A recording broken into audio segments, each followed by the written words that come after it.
Bien, pues hoy empezamos Salmo. Les recordaré que estábamos viendo precisamente todos estos salmos de Asaf que terminan, nos quedan 3 salmos de Asaf, el 83 es el último, y pues empezamos con un salmo muy característico de él.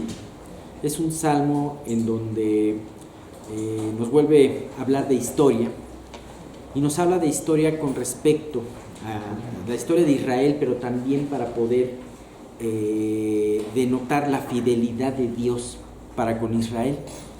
Entonces, vamos a leer el Salmo, pero vamos a leer los primeros 7 versículos, ¿no? Y vamos a tratar de ver lo más que se pueda en esta reunión. Bien, Carlos, ¿quieres por favor leer el Salmo del versículo 1 al versículo 7, por favor, el Salmo 81? Me salto la introducción, ¿verdad? No, al músico principal, no, eso dilo también. Al músico principal sobre Grifit, Salmo de Asaf. Cantar con gozo a Dios, fortaleza nuestra. Al Dios de Jacob, aclamar con júbilo. Entonar canción y tañer de pandero, el arpa deliciosa y el salterio. Tocar la trompeta en la nueva luna, en el día señalado, en el día de nuestra fiesta solemne. Porque estatuto es de Israel, ordenanza del Dios de Jacob. Lo constituyó como testimonio en José, cuando salió por la tierra de Egipto. Oí lenguaje que no entendía. Aparté su hombro de debajo de la carga. Sus manos fueron descargadas de los cestos. En la calamidad clamaste y yo te libré. Te respondí en lo secreto del trueno. Te probé junto a las aguas de Meribá. De Meribá. ¿Se acuerdan de las aguas de Meribá, no? Ajá. Precisamente cuando había escasez, Dios probaba el corazón del pueblo y Dios probaba la fidelidad del pueblo, ¿no? Entonces, pues siempre, como todo versículo tiene cosas que enseñarnos, al músico principal sobre Gitit, Salmo de Asaf, ¿no? Tenemos aquí, como habíamos comentado, otro salmo más de Asaf. Y estos salmos han tenido esa característica de ser salmos en donde nos remiten a la historia de Israel, especialmente en esas partes que son correspondientes al éxodo y correspondiente al peregrinar de Israel en la tierra, en el desierto, ¿no? Y bien, pues hemos visto que todo esto lo menciona Asaf, todas estas cosas. ¿Por qué las menciona? Son puntos muy importantes en la historia de Israel, porque fue cuando Israel ya tenía una forma de nación y Israel tuvo un origen muy singular. Nació como nación siendo esclavos.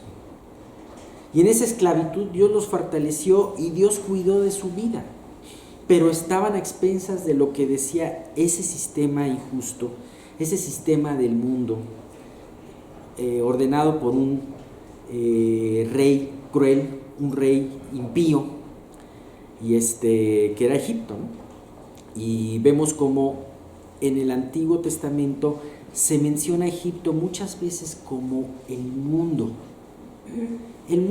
todo el sistema, y me refiero al mundo con todo su sistema de filosofías, de placeres, de valores, de dioses. Decimos que estamos viviendo hoy en una sociedad moderna que no cree en Dios, ¿no? Pero cuando tú te das cuenta, esa sociedad tiene muchos ídolos, muchos dioses. Y son dioses muy parecidos a los que tenían los paganos en los tiempos de la antigüedad. El dios de las riquezas, el dios de la naturaleza. Hoy, desde hace algunos años, ha habido un dios que se adora a la naturaleza, a la madre tierra, ¿no? Se adora, ¿no? Y hemos visto cómo pues es una sociedad muy parecida a la que estaba en aquel entonces, ¿no? Muchas veces también vemos esa similitud entre el príncipe de Egipto, el príncipe que era Faraón, con Satanás, ¿no? El que gobierna precisamente y el que dicta los valores de este mundo, ¿no? Y vemos cómo Dios, a pesar de que el mundo era mucho más poderoso, Él se hace de un pueblo esclavo y débil, pero para mostrar su fuerza en ese pueblo. Ajá. Entonces, vemos cómo este salmo, Asaf retoma el tema del éxodo y retoma el tema del desierto para hablarnos de dos cosas muy importantes. Una vez más de la infidelidad del pueblo de Israel y una vez más de la fidelidad de Dios. ¿Sabes? El rememorar cosas no tiene como objetivo de que seamos nostálgicos solamente o que digamos sin sabiduría los tiempos pasados fueron mejores, ¿no? Ajá, ay, cómo me gustaría ese tiempo en donde no había celulares y la gente sí te hacía caso, ¿no? Ajá. Y o cómo me gustaría ese tiempo en donde había esto o esta situación. No, se rememoran, o sea, Dios quiere que rememoremos cosas, pero para poder ver nuestra vida espiritual al día de hoy, ¿no? Al final, este salmo que vamos a ver tiene en los últimos versículos del 13 al 16 un lamento de Dios. ¿Y sabes qué es qué lamento es especialmente el que nos habla Dios en estos últimos versículos? Es un lamento en donde Dios le dice a Israel: ¿cómo hubieran sido distintas las cosas si me hubieras escuchado, si me hubieras oído? Voy a leer los dos últimos versículos, lo voy a leer en la versión NTV, que por cierto está precioso el salmo en esa versión. Oh, si mi pueblo me escuchara, oh, si Israel me siguiera y caminara por mis senderos, qué rápido sometería a sus adversarios, qué pronto pondría mis manos sobre sus enemigos, ¿no? Como en otros salmos que son de Asaf o de los hijos de Coré, de Asaf, por ejemplo, hemos visto que probablemente no haya sido Asaf, sino alguno de sus descendientes el que haya compuesto este salmo. Y probablemente se estaba comentando en un momento en donde las cosas ya no se veían bien, ¿no? Sino que ya había enemigos acosando a Israel, ¿no? Y Dios diciendo: qué fácil hubiera sido, pueblo de Dios, si me hubieras obedecido a la primera. Yo tenía lo mejor para ti, yo tenía el someter a tus enemigos, yo tenía el darte victoria sobre tus debilidades, ¿no? Dice, y este lamento se parece mucho al lamento que muchos años después nuestro Señor Jesús dio enfrente de Jerusalén. Este lamento lo encontramos en Lucas 19, del 41-44, y es muy parecido, fíjate, dice: y cuando llegó, o sea, Jesús, cerca de la ciudad, al verla, lloró sobre ella, diciendo: oh, si también tú conocieses, a lo menos en este tu día, lo que es para tu paz, mas ahora está encubierto de tus ojos, porque vendrán días sobre ti cuando tus enemigos te rodearán con vallado y te sitiarán por todas partes, te estrecharán y te derribarán a tierra y a tus hijos dentro de ti, y no dejarán en ti piedra sobre piedra, por cuanto no conociste el tiempo de tu visitación. Esto lo exclamó Jesús cuando estaba en Jerusalén, a punto de ser sacrificado, en el año 33, por ahí, de nuestra era. Bastarían menos de 40 años para que estas palabras de Jesús se hicieran realidad, en donde no quedara piedra sobre piedra. Y el testimonio durante estos casi 2000 años han sido solamente un muro relevantado, en los cuales los judíos siguen llorando sobre él, anhelando lo que era antes, ¿no?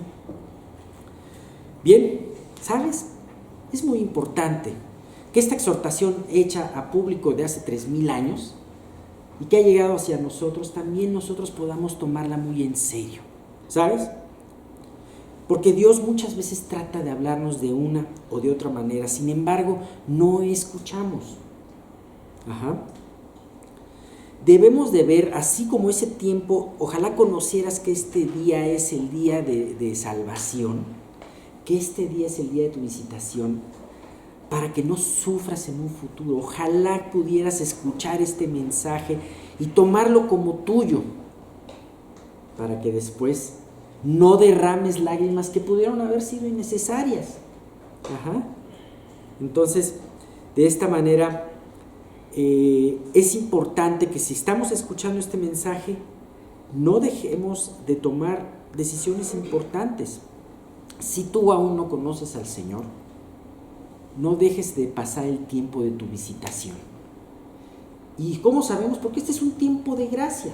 Es un tiempo donde Dios nos permite escuchar libremente, convertirnos a Él, y que sabes que vas a poder crecer el tiempo que queda para que venga el Señor en paz.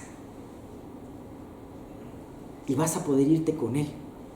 Después te puedes convertir, sí, pero a costa de tu vida. Ahora, yo no estoy diciendo que a lo mejor en un futuro la persecución para nosotros crezca, ¿no? Y si crece así, pues es algo que Dios nos va a preparar, ¿no? Pero ¿sabes qué? Eso no deja de ser que es un tiempo de gracia. Así que tenemos que entender que hoy es el tiempo de nuestra visitación. Y si tú ya conoces a Cristo, ¿sabes qué? Es importante que este tiempo de visitación lo utilices, y esa gracia que hoy te da, para conocerlo mejor, para poder obtener las coronas y las recompensas que Él tiene para tu vida, para la vida eterna, ¿no? Bien, así que aprovechemos este tiempo en que Dios se acerca a nosotros, el tiempo de nuestra visitación. Bien, como había comentado, este salmo, al igual que el Salmo 8 y el Salmo 84, que vamos a ver pronto, tiene este apunte que dice al músico principal sobre Gitit. Gitit habíamos visto que tiene muchos significados, pero aquí probablemente el significado se habla de un instrumento de cuerdas. Y de hecho en el versículo 2 se hace referencia a dos instrumentos de cuerdas, ¿no? Probablemente sea un arpa, un salterio, probablemente le hablaban de un instrumento, un arpa de Gat, ¿no? En algunos, de hecho aquí en la versión NTV dice acompáñese con instrumento de cuerda, ¿no? Y bien, pues vamos a ver para el estudio de este salmo, vamos a dividirlo en dos partes. La primera, yo creo que entre hoy y el próximo domingo, si Dios nos permite, vamos a verla, que es de los versículos 1 al 7. En esos versículos que acaba de leer Carlos, vamos a ver una exhortación al pueblo a celebrar una fiesta, que probablemente es la Pascua o la fiesta de los tabernáculos, rememorando con eso la liberación que Dios hizo de su pueblo de Egipto, ¿no? Y la segunda parte, que son de los versículos 8 al 16, Dios va a reclamar a su pueblo la infidelidad y describe cómo le hubiera ido a Israel si hubiera obedecido, ¿no? Entonces está muy claro, muy fácil la división. Desde luego nos ayuda mucho el hecho de que tenga una pausa en medio, que esté dirigida una pausa. Acuérdense que estas pausas siempre es un poquito para tomar un respiro y decir, a ver, ¿qué es lo que acabo de cantar? ¿Qué es lo que acabo de leer, ¿no? Y le dice en la versión esta que estamos teniendo, le dice interludio, ¿no? A las pausas, ¿no? Y bien, vamos a empezar con los versículos del 1 al 7 y especialmente del 1 al 4. Dice, empieza esta primera parte exhortando a la adoración hacia Dios y describiendo en algunas líneas cómo debe de ser esta adoración, con algunas características. Vamos a releer primero estos 3 versículos. Dice, cantad con gozo a Dios, fortaleza nuestra. Al Dios de Jacob, aclamad con júbilo. Aquí dice 2 cosas muy importantes. ¿Cuál es la característica con la que debemos de alabar? Aquí dicen 2. Gozo y júbilo. Es lo mismo, ¿no? Es con alegría de corazón. Un himno no lo debemos de cantar mecánicamente. Claro, no nos vamos a poner a hacer un show de luces y dándole más importancia al show que al canto, pero dentro de nuestros corazones y como congregación podemos cantar de esa manera. ¿Se acuerdan que hemos visto mucho esta parte donde Silas y Pablo cantaban himnos a medianoche? ¿Dónde estaban? ¿En una taberna? ¿Estaban en sus casas? No, estaban en la mazmorra, en el calabozo más profundo de ese lugar, ¿no? Y ellos empezaron a cantar. ¿Por qué estaban cantando en un lugar difícil? Porque, no sé, bueno, sí, pero, ¿sabes qué? ¿Cuál es el principio de la alabanza? El motor de la alabanza, el gozo y el júbilo. Tú vas a cantar alabanzas para poder estar gozoso, pero también las vas a cantar porque ya estás gozoso. ¿Y por qué digo de las dos cosas? Dice, ¿qué no dice en Santiago? Si alguno está alegre, cante alabanzas, ¿no? Pero ¿sabes qué? Si estás triste, también canta alabanzas, porque eso te va a poner alegre. Y no dudo que Pablo y Silas, en su meditar de los hechos, con todo y sus heridas, con todo y sus pies con grilletes en el cepo, ¿cómo ha de haber olido ahí, no? Imagínate, a caño es poco, pero de repente del corazón les fluye la alabanza y empieza a cantar. Y ¿sabes qué? Que me encanta cómo dice, y los presos los oían. En un principio los presos han de decir, solamente nos faltaba que viniera un loco aquí, ¿no? Pero después, al escuchar la letra, dijeron, ellos están cantando algo con propósito. ¿Sabes? La verdadera alabanza es cuando entiendes que tienes un propósito. ¿Por qué tienes un propósito? Porque Dios te da el propósito. Ajá. Y bien, el gozo en tu vida se desprende de una correcta relación con tu Salvador, ya que tienes en mente sus bendiciones. ¿Se acuerdan de ese versículo que en un futuro vamos a ver? Ese salmo: bendice alma mía a Jehová y bendiga todo mi ser su santo nombre, y no te olvides de ninguno de sus beneficios. Ajá. Entonces,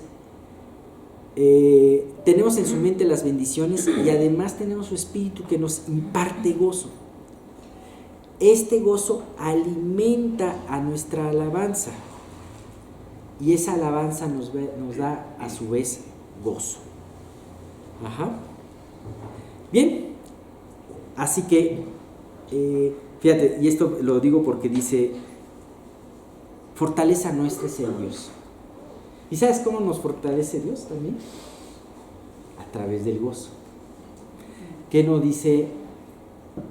Ya no estén tristes, ¿no les decía Esdras? Porque el gozo de Jehová sea vuestra fortaleza. Y dice, entonad canción y tañed el pandero, el arpa deliciosa y el salterio. Aquí habla de instrumentos de cuerda, ¿no? Ajá. Los instrumentos están hechos para seguir y acompañar a la alabanza, ¿no? Ajá. Como en el título del Salmo, en donde dice sobre hitit o probablemente sea sobre instrumentos de cuerdas, aquí se habla ya abiertamente, saquen el arpa y saquen el salterio y saquen hasta el pandero. Esto nos habla de que probablemente era hasta algo con ritmo, ¿no? Porque un pandero es un instrumento de percusión y marca un ritmo. Y probablemente hasta en esto haya habido hasta danza, ¿no? No quiero sacar una doctrina de todo esto, pero ¿qué es lo más importante del mensaje? Porque voy a decir, bueno, pues ahora los salmos, ahora cada vez que cantemos un himno, pues vamos a ponernos a danzar y con el pandero. No, sino aquí lo más importante es que esto nos habla de alegría. Y hay dos versículos, que nos hablan de esto, por ejemplo, después de esa gran liberación del mar, que los judíos atravesaron el Mar Rojo y después vieron cómo Dios les había dado esta gran liberación, y entonces Moisés empezó a entonar un cántico y María también, y entonces María, en su papel de maestra de muchas otras, en un sentido, digo, no es que ella le haya dado el papel, pero ella fue maestra de otras mujeres en ese sentido, salió y empezó a entonar esos cánticos y lo entonaban con panderos y danzas. ¿Qué quiere decir esto? Que estaban alegres, alabando a Dios. Y también encontramos este ejemplo muchos años después, aproximadamente unos 500, con David, cuando trajo el arca a Jerusalén, que decía en 2 de Samuel 6:14, y David danzaba con toda su fuerza delante de Jehová, y estaba David vestido con un efod de lino. Era algo tan importante, estaba tan agradecido por todo lo que Dios había hecho en su vida, estaba consciente. ¿Qué es lo que pasa si tú no recuerdas lo que Dios ha hecho en tu vida? Pues tu orgullo crece y entonces piensas que todo lo que tienes es por ti. Como Nabucodonosor, este reino existe porque lo ha hecho mi mano, ¿no? Y entonces David podía gozarse, y yo creo que el danzar le salía de una manera natural, ¿no? Dice, y fíjate que hay una cosa muy importante en todo esto que vemos, instrumentos musicales y todo, nos habla de que, como ustedes hay que recordar, David estableció la alabanza en el culto de Dios. Muchas veces hemos comentado aquí en los Salmos que Dios a través de Moisés habló de todo el ceremonial, de todo el ritual que se tenía que hacer, pero a través de David y se instituyó prácticamente la alabanza, ¿no? La alabanza en esto, ¿no? Ahora, los que participaban, porque el que tocaba el arpa debía de saber la arpa y tenía un don, el que tocaba el salterio también, hasta el que tocaba el pandero, ¿no? Llevar un ritmo, si tú has tratado alguna vez de llevar un ritmo, es difícil, es algo difícil. Bueno, hasta para eso se necesita talento, ¿no? Sin embargo, ese talento no es algo que sea tuyo, es algo que Dios te dio. Entonces, en esta alabanza se exhorta a utilizar los dones musicales para poder interpretar, y estos dones están siendo utilizados de la mejor forma para regresarle a Dios lo que Él les había dado. Él les había dado el talento para interpretar música y les había dado además les había dado los instrumentos musicales. Dios, te regreso lo que tú me diste. ¿Qué le pasa a un músico cuando es muy talentoso y no reconoce a Dios en su vida? Se hace una diva, ¿no? Se hace alguien muy orgulloso. Tenemos el ejemplo de Bach, por ejemplo, el cual él consideraba un desperdicio. Él decía, mi principal tema para poder componer música es la alabanza a Dios. Y aún cuando él murió, una de sus últimas palabras dijo, ahora sí voy a escuchar la verdadera música. Y bien, ahora, esto no solamente habla de un don, si tienes un don musical, esto habla de cualquier don que Dios te haya dado. ¿En qué lo estamos empleando? ¿En qué lo estamos usando? Es importante saber que esos dones no son nuestros, sino Dios nos los ha dado, y es importante ponerlos al servicio de nuestro Creador. Primero, ¿estás consciente que te fueron dados esos dones? Y en segundo, si estás consciente, ¿qué vas a hacer con esos dones? ¿Bien? Punto 3, versículo 3. Tocad trompeta en la nueva luna, en el día señalado, en el día de nuestra fiesta solemne, porque estatuto es de Israel, ordenanza del Dios de Jacob. Me llama mucha atención, aquí te habla de trompeta en la versión Reina Valera, y en la otra dice tocad el cuerno de carnero, que es más parecido a lo que realmente se conocían como las trompetas, ¿no? Y bien, el famoso shofar, ¿no? Dios dejó estas fiestas solemnes, pero ¿por qué las dejó? La Pascua, por ejemplo, se piensa que esto, en algunos comentaristas hablan de que esto se dejó para celebrar la Pascua, y otros dicen que la fiesta de los tabernáculos, pero independientemente de eso era para festejar, hacer un festival. ¿Por qué dejó Dios las fiestas? ¿Por qué Acuérdense que anteriormente, porque dice aquí, en el día señalado, en el día de la fiesta solemne, dice la luna nueva. Ajá. En una de esas dice la luna nueva. Y otra vez en la luna llena para convocar un festival, dice en la versión NTV. Entonces, acuérdense que antes no se tenían calendarios como los que ahora tenemos, pero ellos miraban al cielo y ellos veían a través del cielo los tiempos. Entonces sabían que estaban muy conscientes de las lunas nuevas y las lunas llenas, ¿no? Les decía a mis hijos, a ver, ¿hace cuánto fue una luna llena, no? Yo me acuerdo que fue esta semana, pero ¿hace cuántos días? No sé. ¿Cuándo va a ser la luna nueva? Pues me imagino que en 2 semanas, ¿no? Pero no estamos tan conscientes. Entonces Dios dejó todo eso señalado para recordarnos cosas. ¿Que a Dios le gustaba? ¿Dios es fiestero? No.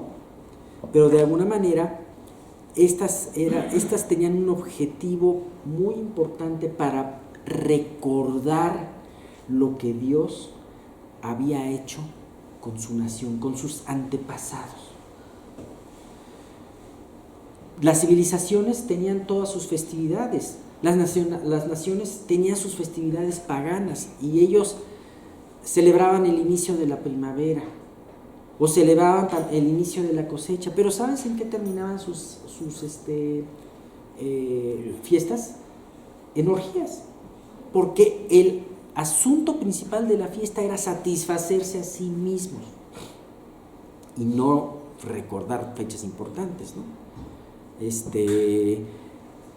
Pero a diferencia del mandamiento de Dios, era: recuerda estas fiestas porque estas te van a recordar lo que tu origen. Fuiste esclavo en Egipto.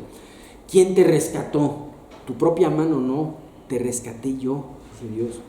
¿Quién te llevó por el desierto y te sustentó? Ajá. Acuérdate que ahora que tienes una casa de piedra, no siempre fue así. Tus padres vivieron en tiendas. Y entonces, ese tipo de cosas era para recordarle al pueblo de Israel quiénes eran ellos y quién era Dios. Creo que esto nos debe de llevar a ver un poquito, de una manera muy distinta, de cómo afrontamos nuestras festividades, ¿no? Cómo afrontamos, cómo celebramos nuestro cumpleaños, cómo celebramos el Año Nuevo, cómo celebramos la Navidad. Hay mucho, luego hay mucha discusión aún entre cristianos de que no, es que no se debe de celebrar la Navidad, o que sí se debe de celebrar la Navidad. Entonces, son discusiones que no tienen fin, ¿no? Pero lo importante es lo que hagas, qué propósito tiene en tu vida. ¿Qué propósito estás teniendo tú en tu vida al hacer lo que estás haciendo? Entonces, si no te vuelves como aquel pagano que tiene la celebración solamente para placer. Ajá. Y bien, el último versículo dice: porque estatuto es de Israel, ordenanza del Dios de Jacob. El tener estas fiestas era algo tan importante para Dios que lo volvió una ordenanza. El pueblo de Israel tenía que ir 3 veces, 3 veces a Jerusalén. ¿Saben lo que implicaba eso, no? Todo tu calendario de actividades tenía que girar alrededor de esas fiestas. Tenías que dejar todo listo, tener tus ahorros dispuestos, en fin, todo para poder hacer ese viaje con tu familia y así cumplir la ordenanza de Dios. Y ¿sabes qué es importante? Ahora, ¿por qué es algo? ¿Por qué para Dios era algo muy importante? Porque esto debía de trabajar como un monumento para con ellos. Dios nos conoce y sabe que somos olvidadizos, sabe que somos malagradecidos, sabe que nuestro orgullo crece fácilmente. Entonces esos eran tiempos muy importantes de: deja de hacer lo que estás haciendo, vete a Jerusalén y recuerda lo que Dios hizo por ti.